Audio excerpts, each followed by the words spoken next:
আপনারা আমাকে বিপুল ভোটে নির্বাচিত করেছেন। নির্বাচনের যখন মনোনয়নপত্র দাখিল করি, রিটার্নিং অফিসার আমাকে আমাদের মনোনয়নপত্র বৈধ করেছে। পরবর্তী পর্যায়ে নির্বাচন কমিশন আমাদের মনোনয়নপত্র বৈধ করেছে এবং তারা পরবর্তীতে হাইকোর্টে রিট করেছে, রিটও তাদের খারিজ করে দিয়েছে। পরবর্তী পর্যায়ে সুপ্রিম কোর্ট আপিল করেছে, আপিলের পরও আমাকে ইলেকশন করতে দিয়েছে এবং জনগণ বিপুল ভোটে আমাকে নির্বাচিত করেছে। জনগণের এই বিপুল ভোটের নির্বাচনের রায়কে অ্যাপিলেট ডিভিশনের রায়ের মাধ্যমে এটা জনগণের আকাঙ্ক্ষার প্রতিফলন হয় নাই।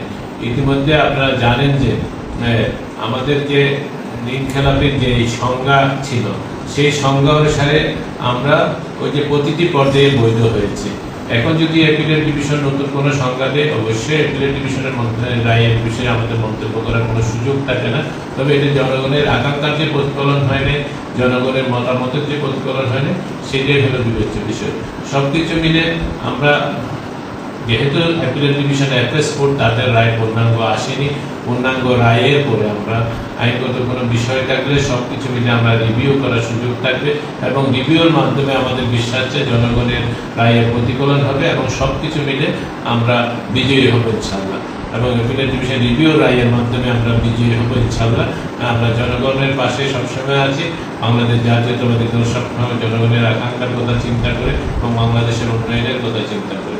আমাদের এর মাধ্যমে বোঝাই যায় যে মানে আমাদের এই বিচার বিভাগ স্বাধীন আছে এবং সব কিছু মিলে স্বাধীনভাবে কাজ পরিচালনা করছে। তবু আমরা আশা করব সামনের সময়গুলোতে রিভিউর মাধ্যমে আমরা জনগণের পাশে জনগণের রায়ের প্রতিফলন